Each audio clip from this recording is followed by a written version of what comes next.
rather than looking at individual star players to shine. Okay, well, I think we actually have our map ban ready, so we can put them up on the screen and see which one we're going to be playing on before digging a bit deeper into this. Again, both teams have not had the best of performance so far, so we're trying to make sense of the play style, and I think putting that map up will help us. There you go, Oregon. Okay, that is a good start. Wait, I want to check this. Who's casting game one? Desertchu. Okay, is this done on purpose? It's gotta be on purpose. He's gonna be utterly thrilled about that one. He's probably sitting there like, yes. And actually, what's going to be really interesting about this is the fact that these two teams have played each other a number of times over the course of the last few months. And other than the very first time they played one another in the SI qualifiers, SCARZ have lost to Talon every single time, but they've played over a variety of maps. Now, of course, with Oregon only just now being introduced back into the map pool after its rework, they've never been here before against each other. So this is kind of a fresh stomping grounds for these two teams to go up against one another and figure out who's going to be best. They both banned this map for both the first two play days. So evidently weren't comfortable with going against anyone on that. This is going to be a really, really interesting matchup here in sort of unproven grounds. Yeah, you bring up a great point, Gio, with both of these teams banning it on both of their previous play days. So both of these teams probably going into it thinking, oh, they don't want to play Oregon, so we're not going to ban it. We'll just let them ban it. Well, problem is when you have a mentality like that, you never know when the other team's going to call your bluff and you end up playing Oregon. So this should be a bloodbath. I'm super keen. Yeah, I mean, what is it so far? We've seen Oregon quite a few times in every single section of the league so far globally, and we've seen a lot of Kali play. We've seen Yana yesterday quite a bit as well. Obviously, the Kali is because we've seen so many Thatcher bans.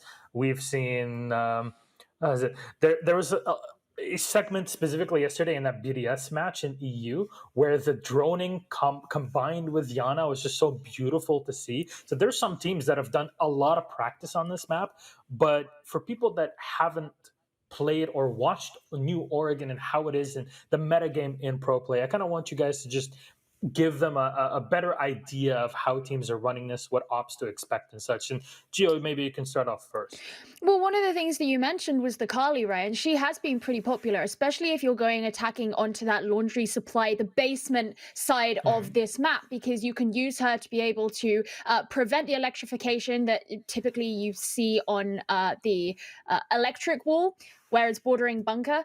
And we've seen a number of the teams in this region use that. For example, notably, I believe it was Norango had Meryu using the Kali quite a bit, and it does kind of take away potentially some of that fragging capability if you're putting that role player on that role.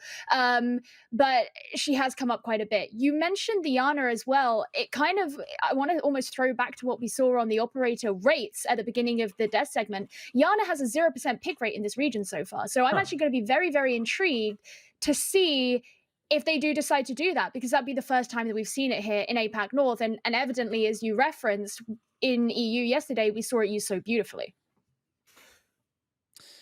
Yeah, we're very much on uncharted territory here for these teams on Oregon. I think, Gio, you've given us a pretty good idea of what to expect in terms of the map. But in terms of just Talon versus SCARZ, like you said, Gio, Talon did win the last time these guys played each other, but they are kind of the new team on the block. They don't have the experience of playing in Korean Pro League in the past, whereas SCARZ actually won the Korean Pro League. The best team Talon has ever beat is SCARZ, whereas the best team SCARZ has ever beat is Cloud9. So these teams are kind of, for the first time, coming out of that shell of playing in their own region. And I think this is going to be another, maybe a bit more of a comfort for them, because they're not playing against a Japanese team like they did last week. They're back again playing against what they know, what they practice most of the time. So I think it's going to be quite telling which of these teams comes out on top, because I think that's going to make a huge difference in the standings later on. Yeah, I think the best way to describe it, as you were saying, James, that they're coming out of their cage and they've been doing just fine. They got to be down because they want it all, right? Sounds familiar. Yeah, it started out with a kiss. How did it end up like this? Well, there is always a bright side. There you go. That's the musician coming up. Okay, Great. Guys. First, let's hear what people have to say about this matchup. Again, you can vote on these matches by going to, in this case, R6 Esports APAC on Twitter. You'll see 66% for SCARZ, 34% for Talon. You're used to seeing a tie in the middle or draw. For EU, well, no draws exist in APAC because we play best of ones with overtime. So that best of three will make sure that there is always a winner at the end of our play day. And just before we wrap things up and go into game, James, Gio, I want you guys to kind of give me your final details on this, anything that we might have missed, and your predictions for this game, because all Korean Showdown we haven't seen in so long. Well, okay, I'll go first then. I mean, I think given the history of these two teams, the optimist in me wants to give the edge to Talon, especially as we saw SCARZ, they had pretty poor cost stats for their last game. And I think if they're not going to play that real objective focus, then they could find themselves losing out here. So I'm going to give it to Talon, but it's a very cautious prediction. Well, I'm glad that I wanted you to go first, Gio, because I wanted to hear. I thought you were going to say Talon, and I'm glad you did because I want to challenge that, and I want to say SCARZ. And I think both of these teams, it's safe to say, have been pretty poor so far in the league. But we did see 3 really amazing rounds from SCARZ in their first game against Electrify. So there was a flash of greatness there on Clubhouse, and especially because Clubhouse and Oregon, there are some similarities between the maps in terms of the hard breach focus. I have a feeling that SCARZ might be able to rekindle that flame that they demonstrated on week 1 and get revenge over Talon for the performance at the Korean Open Cup. So that's my prediction. I'm going to go with SCARZ. All right, so we have you guys' predictions, what people think about this game. I think it's time for us to head into Oregon. Yes, as we said it before, Mr. Dezuchu is waiting for us to get into this game. He's very hyped. We can see it on camera here, but you guys can't yet, so we're just going to tease you into it. Let's go for Oregon. It's Des and Jess, brother and sister, all yours. Thank you very much. Welcome back to yet another family broadcast with me and Jess, but I think this is anything going to be but family viewing between these two teams. It is a scrap, a gladiatorial combat here at the bottom for these guys. It hasn't been a pretty start, as the guys just said to you on the desk, but hopefully we get to see some magic shining through here, Jess. It is a new week and new opportunities exist for both teams to correct past wrongs and give themselves a fresh start here in Oregon.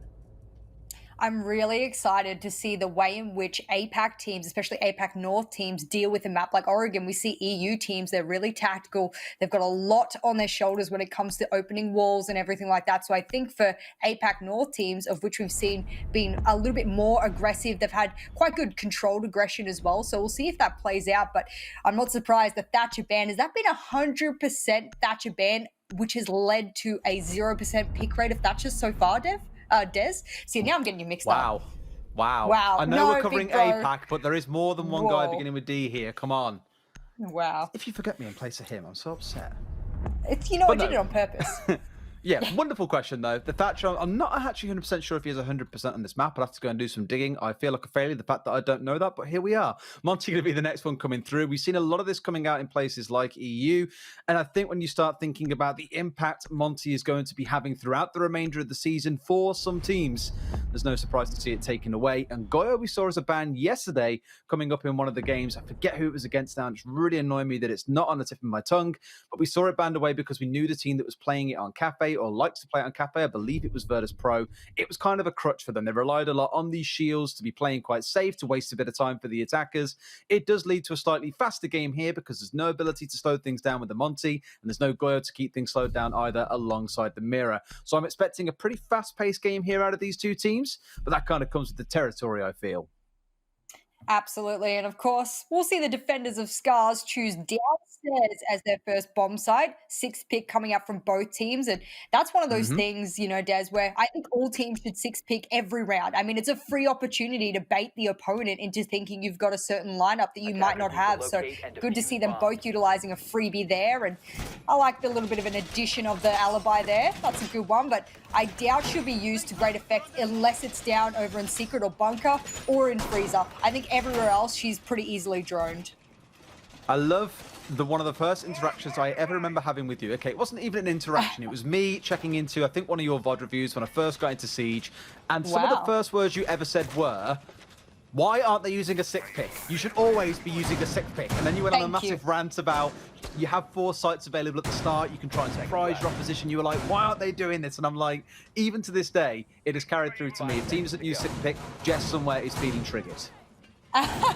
Well, that's very humbling that you remember that. But of course, I'm enjoying seeing all of these rotates opened upstairs. Oregon now, since its remake, if you guys are not familiar with it, it's changed quite a bit. And thanks to our observer for opening up there, you can see bunker being one of those areas that has changed considerably. And I said if they use some of those prisoners over in bunker, that would be a good area for them to get a surprise happening. But this will kick off already. I didn't even notice the Blackbeard, but it's going to take the head off of Revy, and that's the coach for SCARZ going down. Gio spoke about him before, but if you want to enter onto Blue Bunker, I can't think of anything better than something like a DMR of this power.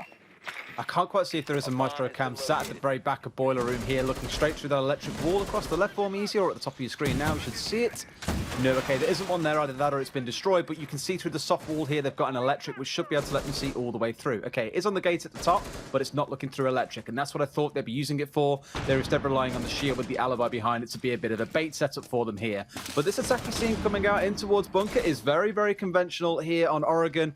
Most teams will choose to take this as their point of ingress, rather than focusing on something like Freezer. But Tomorrow was a player I wanted to speak about. He has hit big in the last couple of weeks, or so the last couple of play days with his numbers. Being on the Ash main for the team, still leading them through today as well with that second kill of the round. It's a 5 versus 3 for Talon. We can already see those drones slowly starting to whittle away for them here, and we saw exactly what happened yesterday between Secret and BDS. When teams start running out of drones, it can get real crazy in the closing seconds of a round.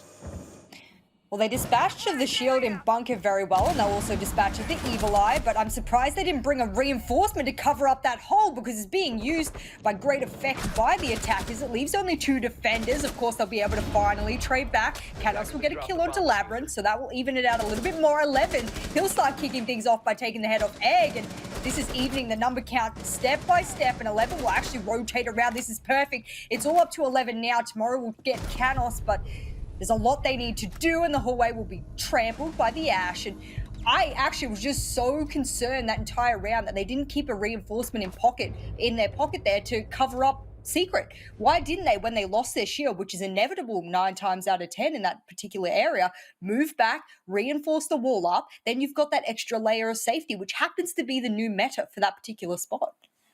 It is what most teams go to do, and they did have someone playing down there at the start, so I agree with you. I'm not entirely sure why it was left soft, or maybe it was a small bit of miscommunication. God knows what came into it, but either way, it did turn out to be a pretty critical error.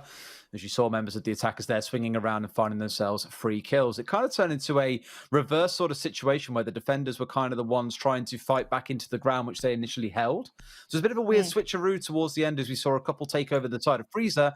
So a bit scattered to begin with, but we're going to try it again and see if the defenders can hold a little bit further this time. And I imagine, as you said, Jess, there will be at least someone here saying, someone hold on to that final reinforcement. We need it the one we can see control of bunker. Well, I'll do my best.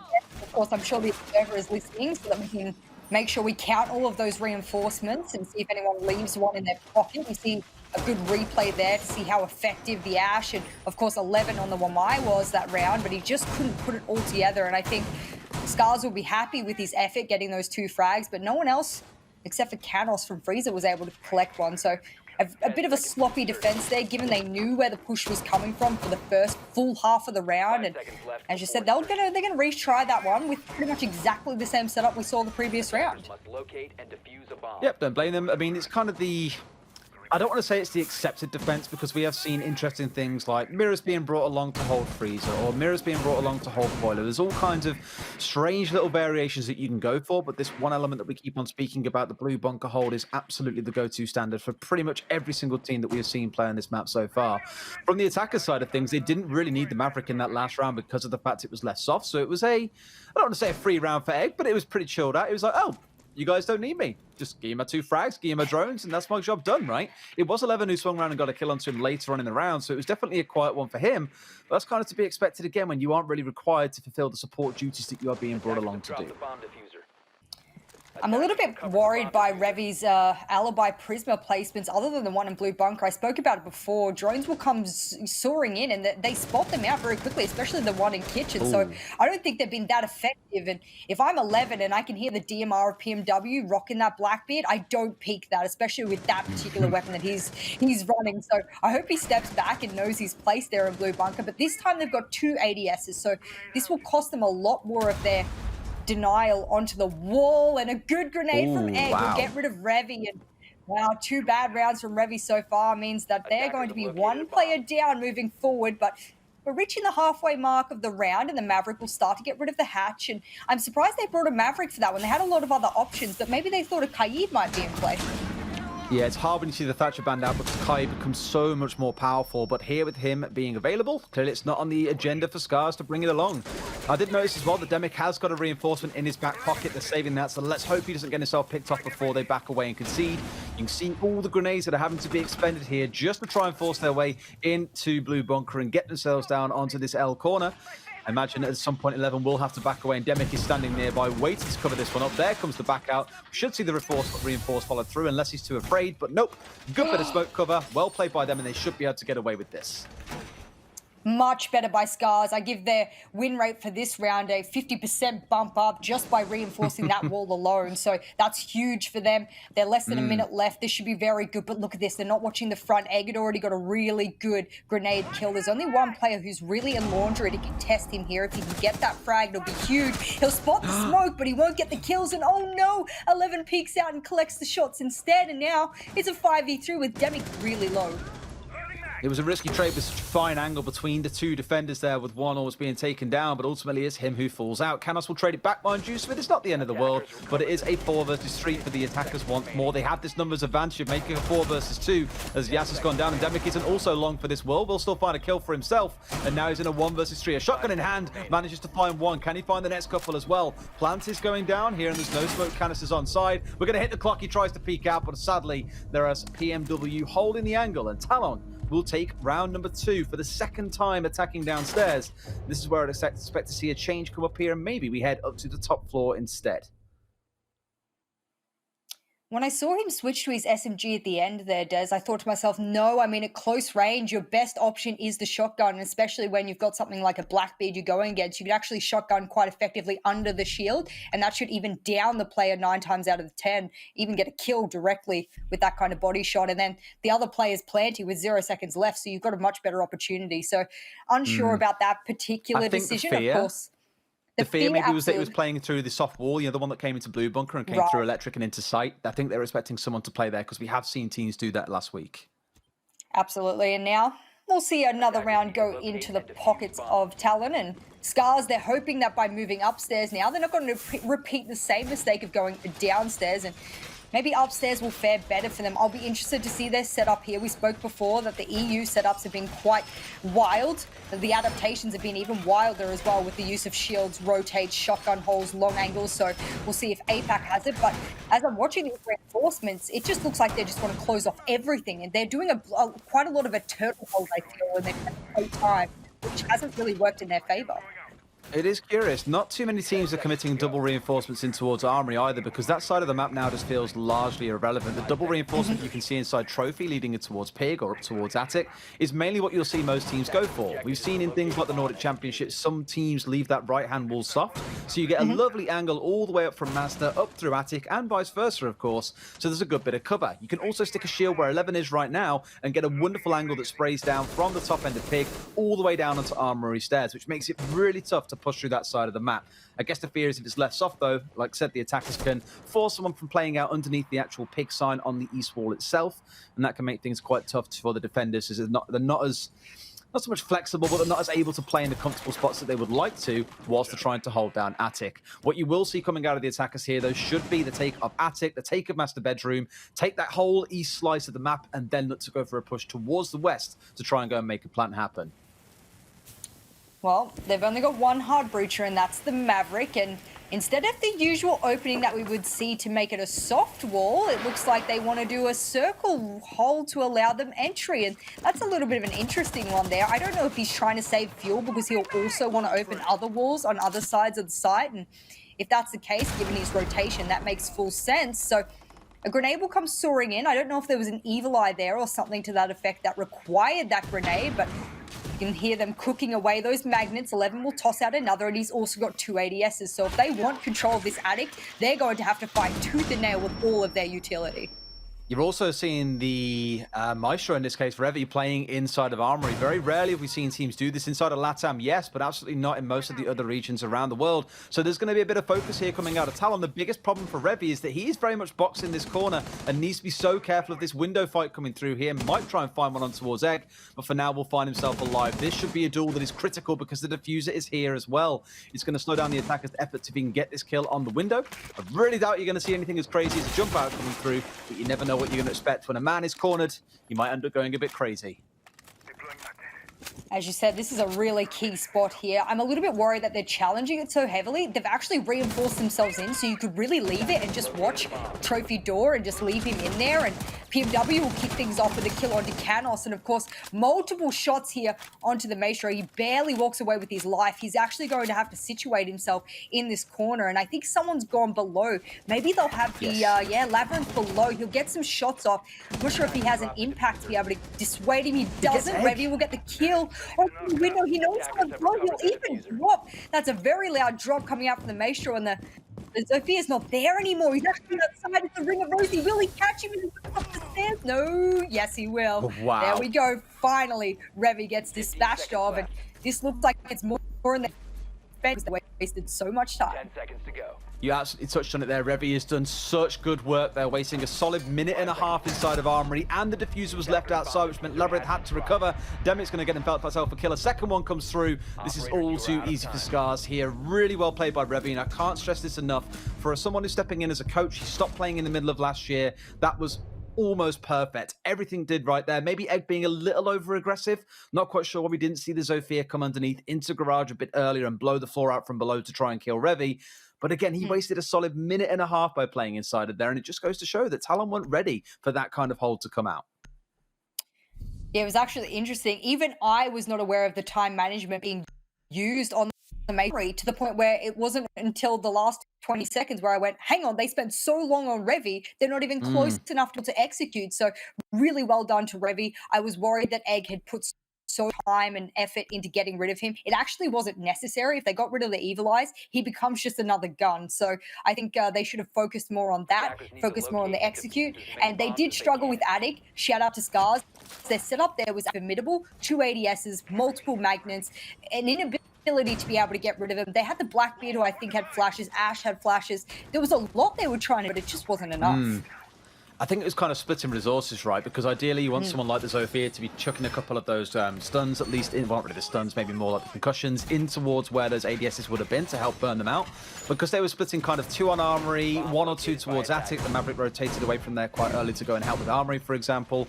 It was definitely a division of resources that didn't really come back to help them. You can afford to ignore this player that is playing inside of Armory. As soon as you get control of Master, you can have someone watching in from Trophy down towards that angle if you want. You have someone inside of Attic that can't be shot because both the walls have been reinforced. It makes things very, very difficult for the Maestro to be able to impact that round later on. But either way, he drew the attention and basically won the round for them there. So well played to Revy. We're now going towards meeting, and what you're seeing is a bit of a vertical hole coming out. You saw some gadgets committed upstairs, especially leaning towards the Electro Claws coming out of Yas here on towards this wall. A lot of this, I think, is that focus to stop them potentially being sprayed all the way from Master up and towards Attic. You might see someone looking to play upstairs here just to waste a little bit of time. I think we saw Na'Vi playing Kendra with his C4 up here on the mute, for example, just trying to slow the attackers down and to force Secret back towards Big Tower so they couldn't push for free. Well, barely any of the rounds so far, and they're actually already in Big Tower, getting this most seated now. That pushing onto meeting means you need Big Tower, Red Tower control. So I accept the fact that there's probably not a lot of other ways other than a front or a push, but that seems to be the most favored one. With a map in hand, it makes it very easy. Of course, we'll see whether or not those tracks are able to do from flanking. They've actually kept the barricade up there, ladies and gentlemen. The reason why you would keep that up is because you want to stop people from flanking. And PMW is a force to be reckoned with. I bet you that SCARZ are sick of hearing that DMR from the Blackbeard. Yeah, it's not fun for them. He's been having a pretty good game himself so far, and now with this being opened up, they're in a spot to be able to look for a push. The biggest issue you've got to worry about here is any defenders that are playing inside a split or inside a kitchen. There are incredibly long angles. This is why a Blackbeard is going to be excellent for them. But they need to be able to contest back the other side. It's going to be A bit rough here on both sides. I think you've only really got Demic and Revy up close, and their guns really aren't the best ones to contest these kind of angles. You've even got Labyrinth, who's taking control of Garage here, so he could actually threaten them if they look to push in from Kitchen to try and contest inside a meeting. Everything's slowly starting to come together for Talon, and we saw in their first two attacks how well they can do with it. It looks like things are only getting better for them as the game goes on. Well, even though they had that good start and they were very effective with their time management, they're stalling out now. Labyrinth decides to pinch in on site. This is perfect. It takes all of them off guard, and that's a brilliant pinch on the site. They'll get the smokes down. The plant will begin. Good shot from Canos onto the head of PMW. That's the Blackbeard out of commission, but 4 other players he needs to deal with. Surely he has pings. He has so many shots, so many crossfires, and he will lay dead there in Kitchen. And unfortunately there, I think that all came from the fact that Labyrinth knew that they were all so focused on the stage wall that he could just walk on in and have his way. Exactly that. He was sat in garage. I mean, we literally touched on it about 10 seconds before that play came through from him to find those 3 kills. He turned it into a 4K in the end and goes, Revy, last round might have been yours. This one is definitely mine. It's the fact, I think, a bit of mindfulness from the defenders there to know where that push was going to come from. They should have known that someone was looking towards Garage. We even see teams go for full-on attacks from there. I believe Secret did it in their first round in their game last week, where the whole intention was to get open the right wall that leads in towards meeting and go for a plant just inside of there. This time around, it's more about making sure you have that angle through split. We have seen some teams, I believe BDS were one of them, they choose to put a castle barricade on that to make it a little more tougher. Not so much that it becomes much tougher for Zofia. She can blow that castle barricade out, but the perfect flank coming through there and another really good setup coming out of Talon. Outside of struggling to deal with what's coming out of Revy, I'd say they're looking really good today. And looking at the history of these two teams, I believe Gio mentioned it earlier on the desk, every single game so far has gone to the side of Talon. And you can look at SCARZ and say, you know what? Fine. They're playing with the coach. They're not quite at their strongest. They were still the team that won in Pro League. They've still got a bunch of excellent players on side. And it's not like Revy is a no-name. He's been a player in the scene for a long time too. But they are definitely flagging to deal with the aggression coming out of Talon here. And they're not just aggression, but also excellent executes, dare I say. 10 seconds to insertion. Absolutely, and it's good that we're finally seeing the Warden. They've identified that the push into Blue Bunker has been through a lot of flashes, even concussions in the hands of the Zofia, grenades as well. So Revy's decided he's going to deal with it with a Warden, and I think he'll want to play a little bit more aggressive given the fact that he now has the Warden. He can push up through those flashes, and that means that they're going to place those ADSs right up on bunker door. This is a smart choice because there's no Thatcher to displace of them, so it doesn't matter where they place it, but that means it'll catch it no matter what angle of the double door it comes through. Yeah, I think the whole intention here is that you need to hold Blue Bunker, because as soon as you can see control of it, those ADSs are gone. They will be destroyed pretty much immediately. So the focus is going to be, as I said, 11 playing down bottom, just trying to contest onto the door in case someone does try and push their way in. No doubt the drones will give them full notice of what's going on. They moved them. They put one down the bottom, actually, inside Blue Bunker. That's playing down by the shield. The second two, they have moved away. In fact, no, they are still there. I just saw the flash. All good. It's a full commit here to the Blue Bunker, but unfortunately, it's only PMW there, and the reason I say unfortunately is, well, the diffuser's not featured there as of yet, so they've also got magnets there as well, Des, so that's a really heavy investment, double shield, multiple ADSs. They've dropped the diffuser far enough back that it would allow them to rotate it back to the front if they decide to do so. Egg will kick things off as someone decides to move up backstairs, and he'll be there to collect that freebie, and that was Revy. We spoke about him wanting to be more aggressive. Well, that didn't pay off. No, I mean, trying to push on the Warden, one of the slower operators in the game, never going to be super ideal. Probably wants him more on the downstairs so when those flashes do come out, because we all know he can cancel the flashes, or, of course, can be in a spot where he is immune to them when they first go off. So he is more there ready to contest when an assault does come in for the attackers, being the one to try and push into them. Not super ideal in this case. With the control, though, of the big tower stairs, they're in a spot to be able to clear out boiler room right here. The biggest concern for me is they've got a couple of shields to deal with. That one on the north door is a problem. And I thought for a second then we saw a few shots come through on towards the defender playing inside the boiler itself. But he's still playing around there right now and looking to contest on towards these stairs. Got to say for Egg, first round, not really required on the Maverick at all. But in the last couple of rounds, outside of the one when he was assaulting into Armory, his opening kills have come through in 2 of the assaults on towards this site. He's making himself known. Well, as I said, it looked like they were going to do a big rotate, and they have. Here they all are, featuring in both freezer and front stairs from the lobby, and so many flashes raining through. The Maestro's behind that shield, but a big ash charge will breach it, and that will lose all of the safety he had. missing peak there, but BD's kicking things off at the front. They know exactly where they are, but they can't go anywhere. They've opened up too many lines of sight. They can't deny the plant. Everyone's aware of this. All of those crossfires are being held, and if you're Canos last alive yet again, you're feeling the pinch and you're feeling the headshot. And of course, SCARZ unable to win this downstairs site. I just think that they're really struggling with their setup. I think that Talon are reading right into it no matter what they do. And leaving that diffuser well outside was really effective there. It allowed them to rotate very quickly. The one big thing I'll give to Talon in that round especially is that, to be fair to SCARZ, in the first couple of rounds, they identified exactly what Talon's game plan was. It was a very heavy stat towards Blue Bunker.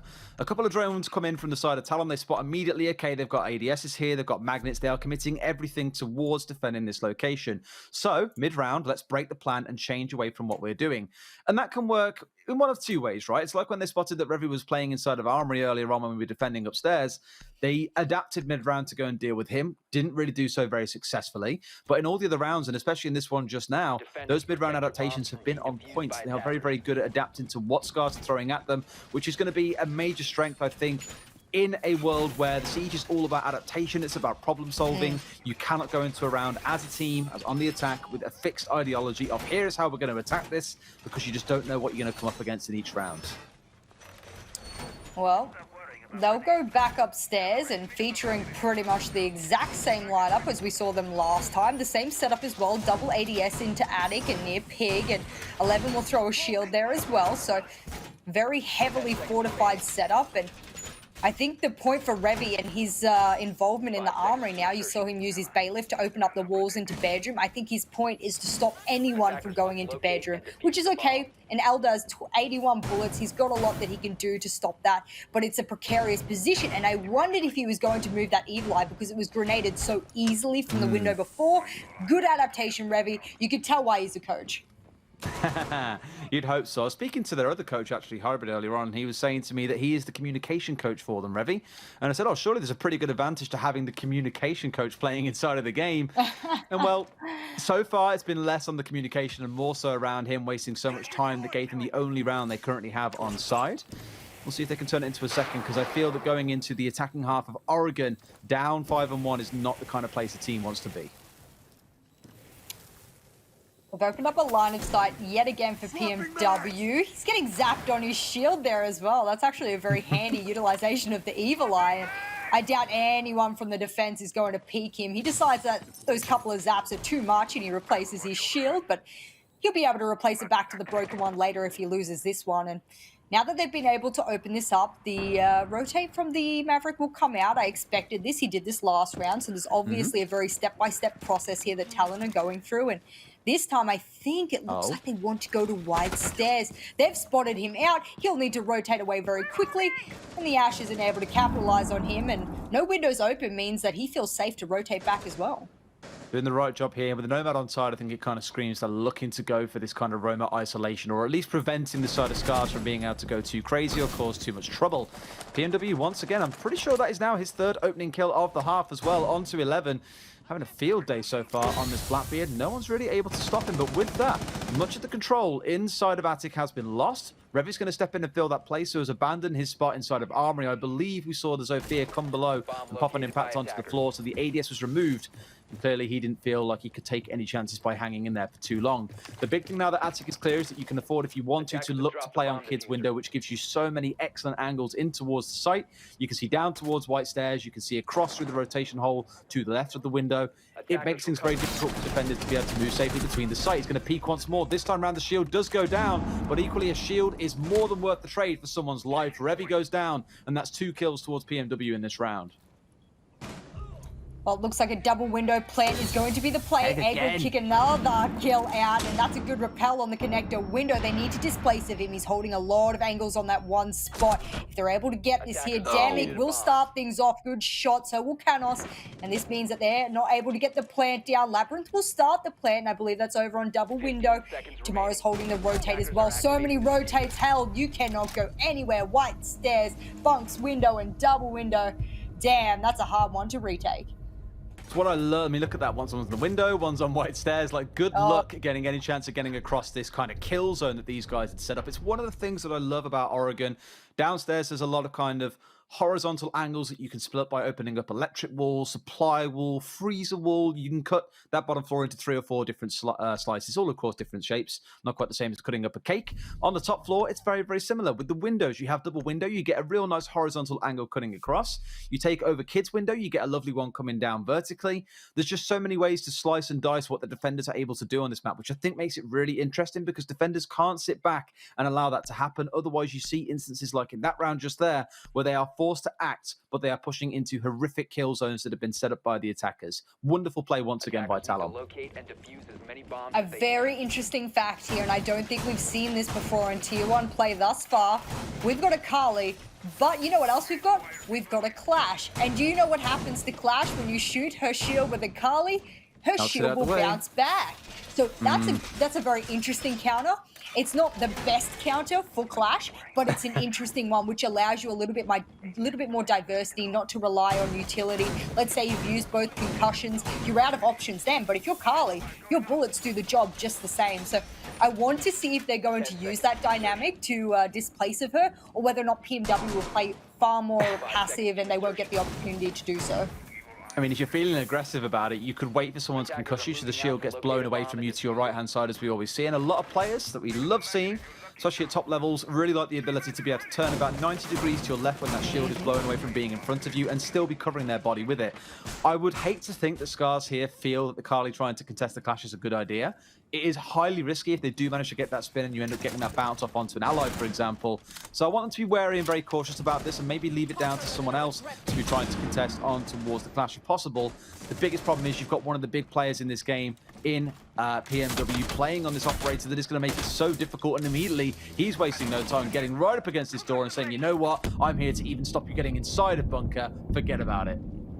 Attackers have dropped the bomb. Both of the concussions rain out and they do absolutely nothing. BD will take out the thermite. That's a hard breach. That's a really important operator there. And what they're doing here is they're saying, look at me, I'm the shield, and don't look at my teammate who's going to quick peek you at the same time. So really good use of teamwork here with the Clash. But of course, this has put SCARZ on the back foot now that they've been on their first attacking round. And look at this rotate is very necessary. Now they've been able to move onto the back stairs. 3 ADSs will accompany the Jaeger down the bottom into Boiler Room, and he needs to get this kill, otherwise they'll be pinched beyond repair. And well, they're trying their best, but we're reaching the half-round mark, and oh no, they have no idea how many ADSs are in front of them. Oh, and also the Clash pushing upstairs as well. They know that the change has come through. They've seen that SCARZ have backed away from construction and say, you know what, time to rotate, time to go and hold the stairs.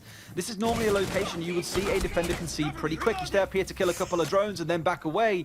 But either way, pushing up with the Clash, as you said earlier on, Jess, look at me, I'm the Clash, ignore my teammate that is going to quick peek you. Is tomorrow striking hard and fast to bring down the second. It's playing out the same as every other round has. It doesn't matter what side they're on. It's still Talon finding the opening 2 kills in what seems to be every single round so far here in Oregon. Yas decides, you know what, I'm sick of this one-dimensional push. I'm going to pinch from the other side. He gets gifted a kill as a result. Look at this. They've had the Clash move all the way up into meeting. This is crazy. He'll get a kill of his own because unfortunately Demic was focused on stage, and Egg will get a kill of his own. This is a good comeback here. It's all up to 11 now. He'll have to be able to net 3 kills, one of them being the Clash, and 2 other very capable players. 35 seconds left, and they're not playing the aggressive game anymore. They've decided to back up, play passive, make him come into their lines of sight. Clash will spot him out, and now 11 has his position known, and he's going to have to pre-fire everything because the pings will rain down. So many yellow pings, no more concussions in pocket either. So he's really stuck out for words or options here. He's got the ability, if he wants to, at least with that final impact to make something happen. He's going to try here, but of course it doesn't do an awful lot. It's a bit of damage. He's down to 25 HP. He knows there's nothing more to come in these final 3 seconds. Could try to claim whatever he wants. And okay, fair enough, the timer. It would have been a wonderful end to the round if it had netted a kill for them, but Talon once again dominate their way over SCARZ. And you know, those first 3 flawless rounds we saw out of SCARZ back on Playday #1 against Electrify must feel like a distant dream at this point. Since then, things have just gone from bad to worse for them. From throwing away that game where they looked so dominant at the half, 5-1, I believe the scoreline was, to losing it 7-5 against Electrify, to losing 7-2 on the last Playday, and now potentially getting 7-1. As said, things are going from bad to worse for this team. And I feel for them, but you really can't take it away from Talon, who have had a wonderful game today. They absolutely have standout players. We spoke about PMW. Even back when he was playing Cafe in the last couple of play days, he was able to put together multiple 1vx's. I thought he did an excellent job. So shout out to PMW. But you said tomorrow was the player to watch out for, and he's put on some really good kills, some really good snipes on very tight angles as well. So that shows his mechanical skills, which is something that a lot of people like to look for. Thank you for the replay there. And that's the kind of one I was talking about. Good shot from tomorrow. And I love the fact that they were able to move all over the map as the defenders, you know what I mean? That clash really enabled them to do that. And a clash v Carly, same weapon, different setup, of course. So yeah. We'll see whether or not the top floor for Talon plays out. I like that they both have different setups, though. I mean, it's the same idea here in APAC, but a little bit of a deviation in the way that they set it up and where they put their ADSs. And something that's probably huge to point out, ladies and gentlemen, is that Talon's a kind of team that just goes, I think and I fully believe they will push from this direction, so I will put everything here. If I'm wrong, I'm wrong. But this is what I'm going to do. And they're willing to rotate as well at that point. We saw in that last round how many times that clash was moving around from playing inside of construction up towards tower stairs, into meeting, and then back down towards laundry stairs once more. So they aren't afraid to be quite fluid in where they play the operators, but the gadgets might be a different story. The one thing I did notice there was they set up 3 lines of mute jammers. One on the actual wall itself in attic, one behind the little wooden pile, and then the next one down inside a pig. So even if we see the attackers able to clear out 1 or 2, there's yet another one waiting for them at the bottom. It's going to be so tough to get any intel for them, I believe, on towards this east side of the building, which is where every attacking team likes to start their take. You got Tomorrow holding off towards White Stairs. I imagine his early job here is prevent the drones from getting upstairs. Will make this incredibly tough for them to be able to find out anything about our setup and see how they can adapt on the fly as the round progresses. Well, we already see some flashes raining out, and this time Demic will be rocking the Dokkaebi. He's not had a bad matchup so far, being one of the top fraggers alongside Canos, so he has the opportunity to be the playmaker here for SCARZ. And, well, ladies and gentlemen, it's match point, so if they want to bring a playmaker, they need to bring it now, and they need to bring it for the next 5 rounds straight. So that's a lot of an ask, but those calls, I don't think the attackers were really ready for them. That's going to give away a lot of positions. Good Ash charge below, but Egg will move out of its way. SMG v SMG, and it's not going to play in the hands of Yas. And, ooh, this is a trade back and forth. This is good. They're leveling the man count. This is very important for the attackers, but it's a 4v3, so still in the hands of the defenders thus far. It's so horrible to push this door when there is a smoke or a mute on side. Thankfully, none of them are playing close, but normally you'll see one holding this angle with a shotgun. The biggest fear you have then is that someone can run up White Stairs and potentially shoot you through the soft wall, bringing you down and opening up the entirety of dorms for the attackers to push through. The biggest issue they have right now on the attacking side is they only have one player pushing in through Trophy.